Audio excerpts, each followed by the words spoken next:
Salam tarepjerajaina manolotra ny araba amin'ity takariva ity manolotra ny araba anko nahatratra ny taona vaovao taona 2012 ny firarintsomo mazava ho azy fa de ny hoe engany mba hitondra soso fanambinana hitondra fitoniana ihany koa ary hitondra asambarana ho antsika ny tokantrano any indrindra ho an'ny mpanaraka ny fahitalavitra ma-TV ity taona vaovao ity atolotra ihany koa ny araba amin'ity takariva ity atao anatin'ny fampahalalam-baovao voalohany amin'ity taona 2012 ity de manasa antsika ary anaraka izany hatramin'ny farany ny makasiky ny toetra ny andro aloha ndao anmboantsika ny fampahalalam-baovao mizotra mianatsimony dia an'ilay rivodoza 2000 ao anatin'ny ranomasimbe indianina tany amin'ny 570 sy 500 kilometatra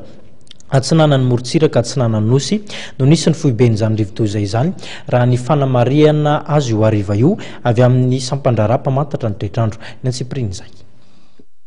Vinavina anaty hiditra an-tanety ny foiben'ny rivodoza 2000 fa anony diany anatsimo raha ny voalazan'ireo tompon'andraikitra avy amin'ny sampandrara mpamantatra ny toetrandro. Raha mikasika ny fivoaran'ny rivodoza 2000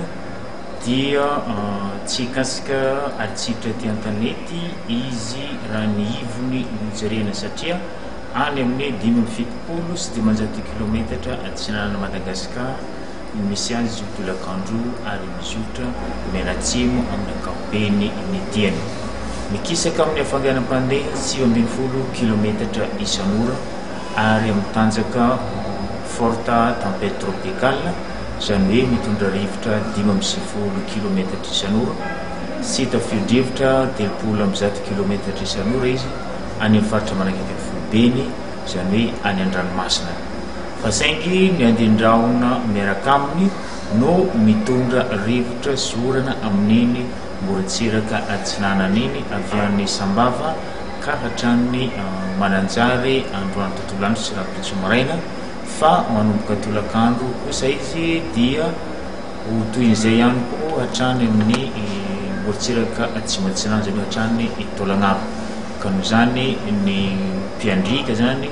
na ny mponina amin'ireny morotsiraka atsinanany iangaviana mba hitandrina fa ahelobe ny ranomasina. Nitondran'ny sampandrara mpamantatra ny toetrandro fanazavana ihany koa ny mikasika ny hafanana be eto an-drenivohitra. Raha mikasika ny hafanana eto an-drenivohitra indray dia vokatry ny hamandona ny atmosfera mandrafitra ny Madagasikara izay voasinton'io rivodoza io ka noho zany dia somary maina ny androany sy rapitso ny eto afovoan-tany fa manomboka hiverina kosa ny orana rehefa manomboka ny zoma tolakandro sy fiafaran'ny herinandro mitsidika ty. Raha ny vinavina dia tokony hiverina irotsaka eto afovoan-tany ny orana amin'ny zoma na amin'ny tsy faran'ny herinandro ity.